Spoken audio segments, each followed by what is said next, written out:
Hey guys, welcome to another episode of BroAMs, and today we are talking about LA. The home series it just ended. We literally just got done watching it, and we watched the finals and semifinals together. It was a lot of fun, but yeah, we're here going to talk about a couple things. Nothing too major. Well, I said not a lot of things to say, but Dallas takes the series. We're talking about Optic and whether they had a home field advantage or if they're actually getting better. Are they waking up? Also, we're talking about some stupid hype battles and how we don't think they have a place in CDL, or at least on main championship Sunday, I guess, as it were. If you guys want to, I stream pretty regularly on mixer.com/Mr. Potato, and I play all sorts of things, but primarily I play Call of Duty. Been just grinding on CDL playlists and a couple things, and I also play Sea of Thieves because I also like to mess around and be a pirate sometimes, It's just a lot of fun. But yeah, mixer.com/Mr. Potato.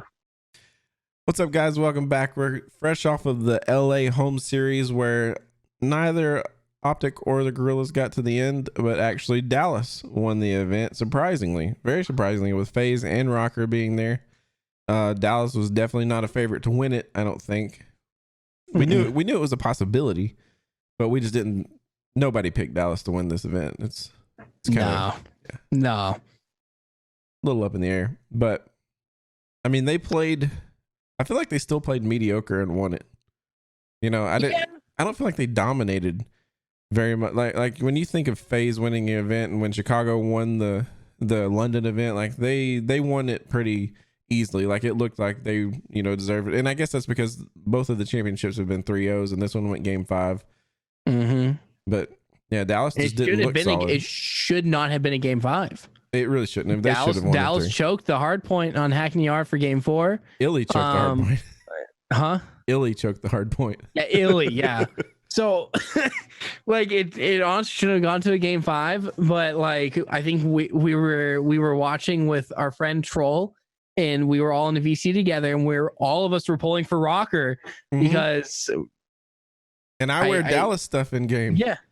Like I didn't want Dallas to win, and I don't know what it is. I thought I was gonna be rooting for Dallas at the beginning of the year, but good job, guys. But yeah, like you said, I don't think they're playing at their full. Like it just seemed like it was a half-assed attempt, and maybe it wasn't. But like I'm still not seeing the potential I can see from Shotzi and Illy. I think that's my biggest takeaway. 100%. If Shotzi and Illy can actually get on point and play a solid game, they run up there with FaZe in Chicago, I think.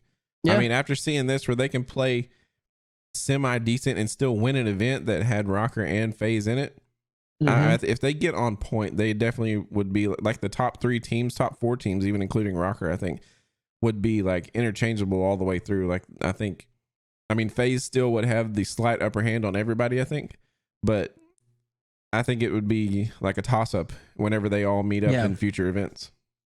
It is great seeing that crazy competition, but yeah, I think it's like I still think Rocker should have won that event because the way they played and the way they destroyed.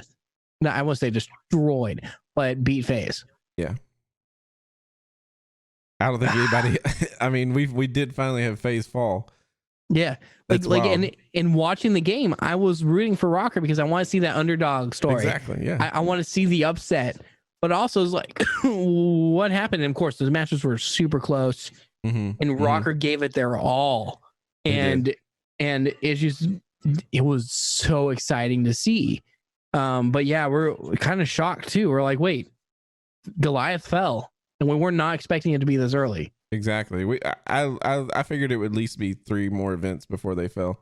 Yeah, for sure. Bro. And so think about this. Remember in the Atlanta series when Florida, like, Pristini even talked about being so drained from getting to the championship that he just had nothing left. Do you think Rocker did the same thing? Like Dallas kind of coasted, like they won every game all the way up till the finals, and then Rocker's over here just like having to play FaZe and like having to go put everything into it. You think they were pretty tired coming out? Potentially, honestly, like you saw the high kill games from Rocker against FaZe, like they were going off and they were like giving it all, and then you don't see the same players pulling.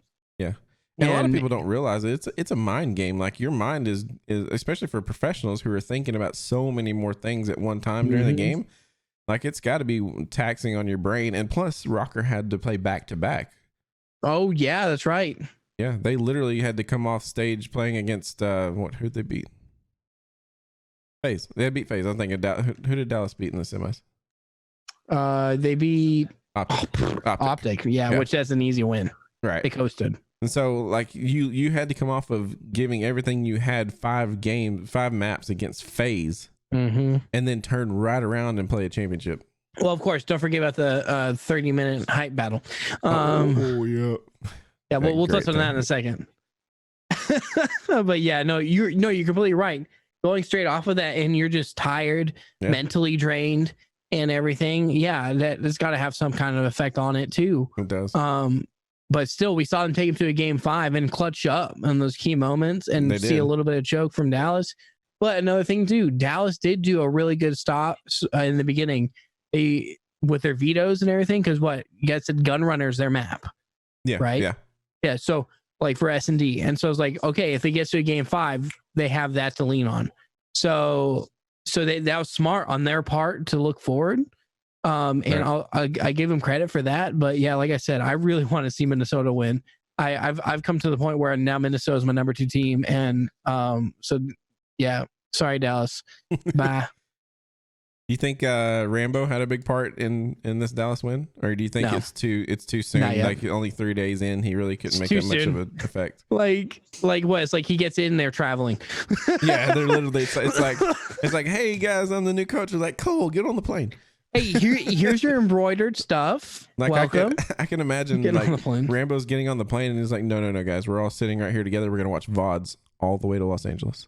All the way to Los Angeles. All the way. We're watching VODs. Like 3-hour flight. We're watching 2 VODs. Yeah. Although I will say, and like I know we're not gonna get too heavy into stats and everything, but Hook showed up at game 5 S&D. He did, big time. He showed up, and I was not expecting it. It's a good job, like really, really showing up and showing us what you could do. Because I think that's the biggest thing is we know Crim and Clay. I know Hook's been playing for a while. Yeah. But I'm not expecting much. But like I said, everyone's still gonna hate on them. They're the meme. They're like the bandwagon thing to do is hate Empire. Yeah, they're so easy to hate because it's Crim. Yeah, well, it's Crim, and like I think we said before we started recording, they're just not. At least from what I've seen, they're not super likable. Like Minnesota's likable, FaZe is likable, Huntsman likable. Like they just don't have that kind of effect on me, at least. Exactly. Like, was Hook really like he's the MVP of that search? But I think that nobody from Dallas stood out all weekend. Not to me. But in that final series, Hook played a really good S&D, the first S&D, and he played a really good S&D on the second S&D. Yeah. And nobody else really stood out, so I think you'd have to give it to Hook. True. Can we give it to someone who didn't win? Alex or GodRx, because they played great all weekend. Or Asim. Yeah, Asim he was flying all weekend.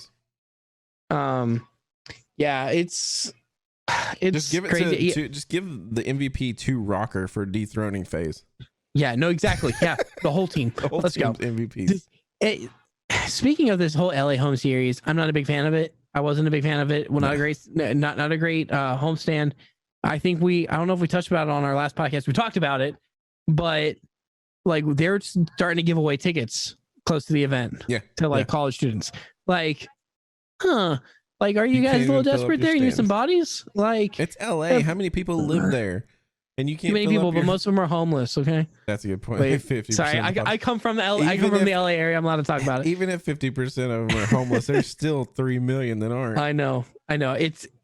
Yeah, but also like it's Optic. The shell Optic that nobody cares to watch anymore. And there's also an unknown team of LA Gorillas without the star player starting. Right. Who's been in all the promos. So, I don't know. It's just an interesting thing. Co-hosting, it just seemed weird. LA Clippers and Lakers never co-host home series. The Dodgers and the Angels will never co-host anything. True. And that's actually called the Freeway Series. I'm a big Angels fan, so like they're Angels aren't even in LA, by the way. They just have the name. Right, they're in Anaheim, but still. I know, with the Chargers and the Rams. Yeah, true. But yeah, but speaking of LA, and everything. Was it because they're in LA? Optic was starting to do better. Do they have that home field advantage? It's home field advantage. It's got to be because Optic had But they also had role change. 0 points coming into the weekend. They've been straight butt cheeks all year long, and you get a home series, and they get up here in the semifinals. Yeah, but also I think it could have been the role change. It could be the role change because they finally told Dashy, stop being lazy, grab a submachine gun, and run. Mm-hmm. And he fried. He was getting getting some great kills. He was actually playing like we knew Dashy could play, and so I think that helped a little bit. But they look tons better than they have all year, and they still couldn't even hold up to Empire like at all. Yeah, well, no, it's crazy, and I'm thinking about, like I say, they played well. They played better than what they have been playing. Yeah, they beat the Gorillas to a game 5. Okay. Right. Yeah, that's pretty poor. And then they get 3-0'd by Minnesota. and then they win one map against Dallas. Okay, cool. And against that Dallas one, Dashy did go off on a couple times. Like he went on some good streaks. Yeah. But still was enough. But like if you look at it, they went to game 5 against LA. Seattle 3-0'd LA Gorillas. Yeah. Yeah. So I'm like, it's not really saying that much, but yeah, they played a little better. I mean, it's good for anybody who makes it to. They got points. They barely beat the Gorillas, but then they 3-0 Rocker, who came back and beat FaZe. It's just what a crap fest, dude. It's just crazy how I guess it's a good thing that these teams can be so like the winning can be so interchangeable that they can match up and really it is a thing of like, you know, Optic can beat Rocker. Like it's not an extremely dominant thing. Like, you know, Rocker Optic matchup, you know that Rocker's going to always win. It's not that anymore in the league. Yeah.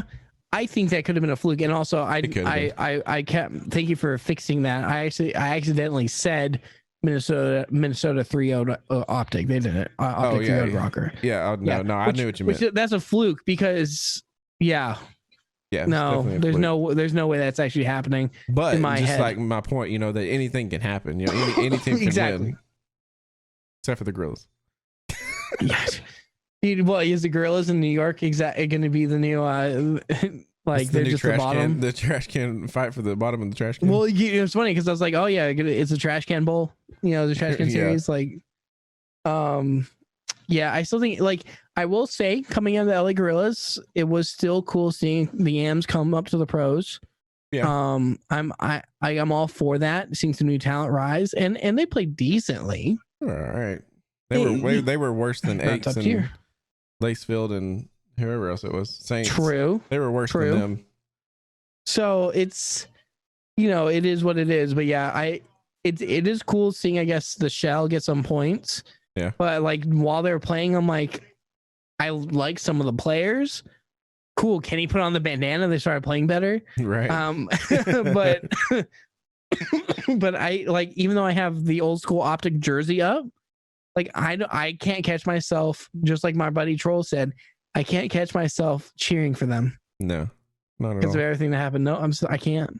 And I thought I was starting to look like a genius a little bit when they, you know, when their first 2 series went to the semifinals. I was like, hey, you know, I said at the first of the year that Optic could be one of the most dominant teams in the league. And I picked them to be pretty strong of a team. And I was like, hey, maybe they're waking up. Maybe they're going to actually start being a good team, a top 5, top 6 team and get better and better as they learn the game. But yeah, they get 3-0 by Dallas and whatever. Well, no, I think it was 3-1. They got 3-1? One map. Oh, yeah. Okay. But still, it's like, you know, yeah, this weekend just was weird. Well, think about this. Like, what if the Gorillas would have had Aches and Lacefield and Saints, would they have beaten Optic in that game 5? Like when they went to game 5, you think they could have beat Optic in that series? Honestly, probably, or at least I still think, like, I know Aches has been playing my butt cheeks, but man, he's still like the smartest. Right. One of the I think they would have beat Optic, and then they catch Rocker on a bad game like Optic did, and the Gorillas could beat Rocker, and then the Gorillas are in the semifinals. Like, how crazy would that have been?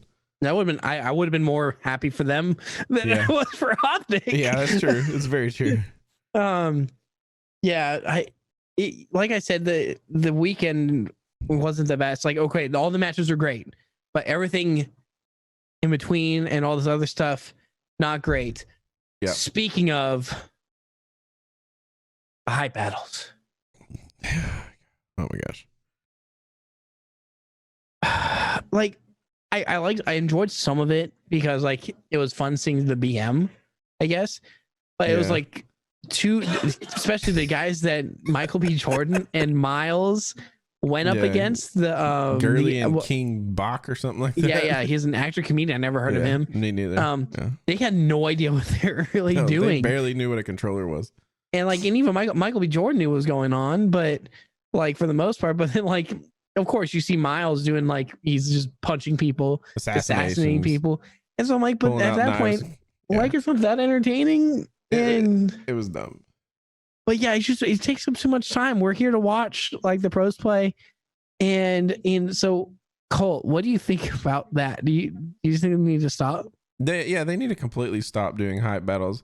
Like, first of all, the league's wasting money bringing in these celebrities that nobody gives a crap about watching them play Call of Duty. Like they were so excited about it when they brought in the commissioner to talk on the desk about it. And they were like, oh, it's so great that the celebrities actually care about Call of Duty. They don't care about Call of Duty. You paid them. If they came and did it for free, then that means they care about Call of Duty. Like when Ocho Cinco used to come to the Call of Duty events. Yeah. That's because he likes Call of Duty. Get Ocho Cinco to do hype battles. It'd be much more entertaining. But like Michael B. Jordan, okay, he invested in New York, but yeah, how far does that go? You know, like, is it really just a money thing, or does he like Call of Duty, or like he just pays like every once in a blue moon? I don't know. It's really cringy. It is. Because nobody cares. Like, this is a bunch of nerds that play video games. I'm a football fan.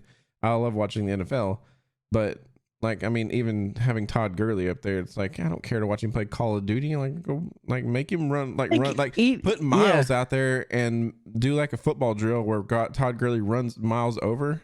That is more entertaining. True.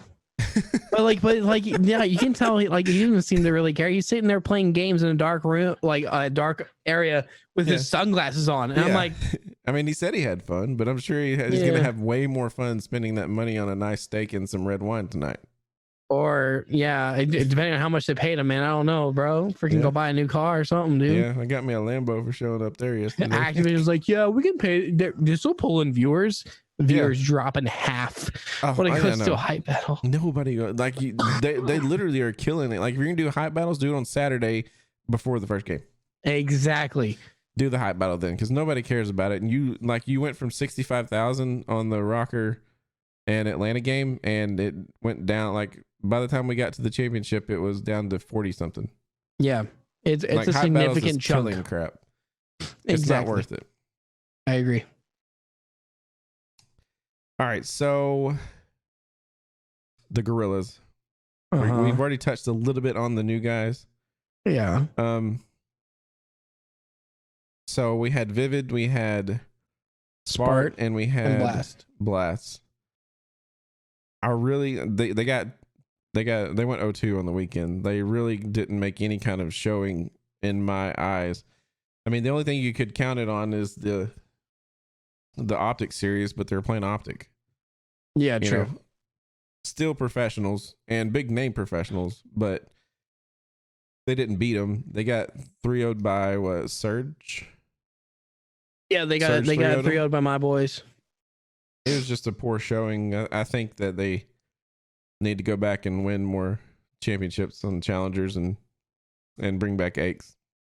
So you think the new guys need to go back to challengers? Maybe Gorillas is just investing in young talent, and they're going to stick with it because they didn't have time to build chemistry, with Decimate and whoever the heck's on that team.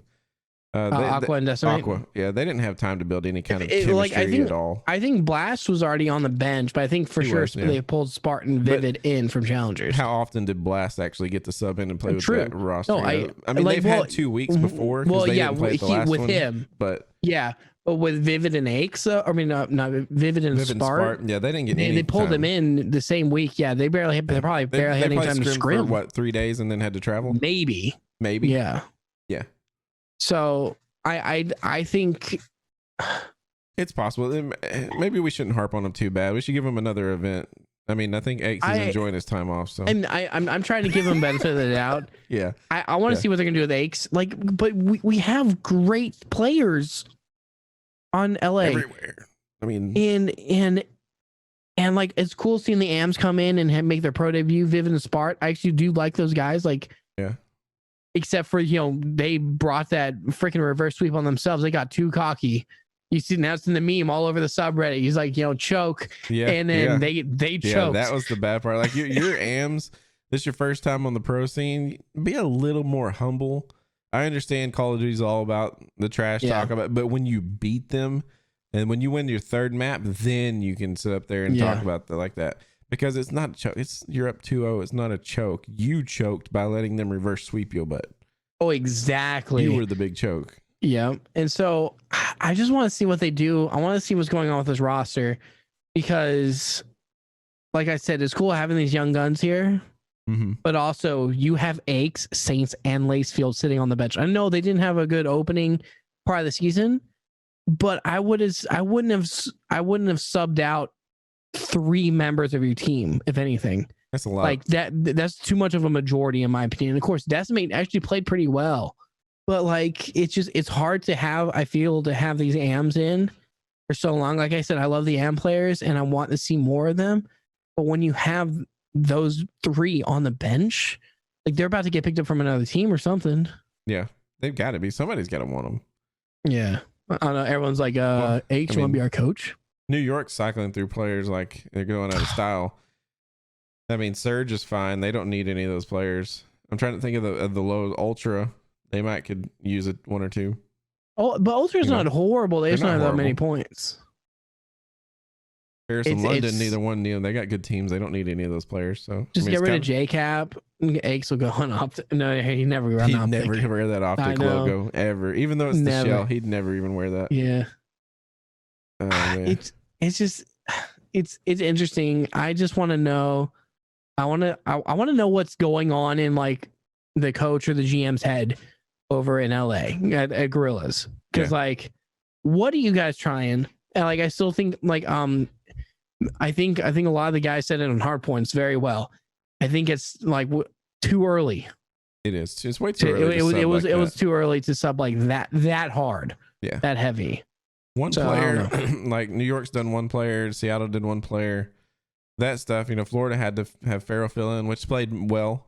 I think Farrell played well to be a fill-in. I think they would have done better with Pristini, but he did well. But I think to sub 3 was a little extreme. Yeah. But I think it's one of these organizations like, hey, let's throw money at it and try to fix the problem type deal.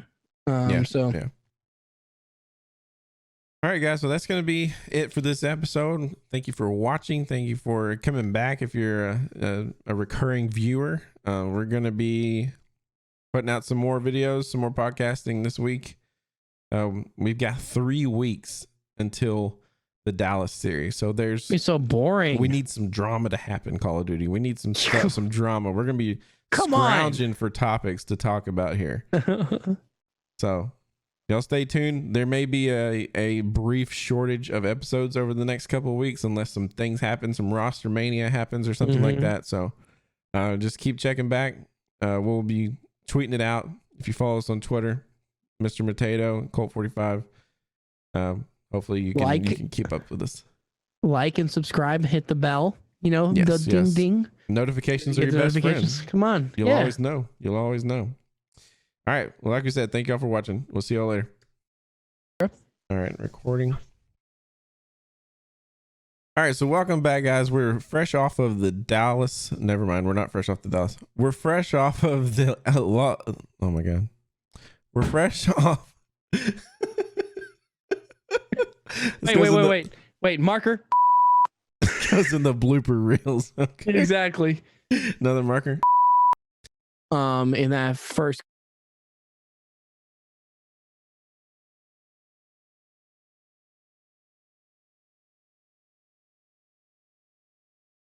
I don't know. Oh, you cut out. You froze for a second. Hack.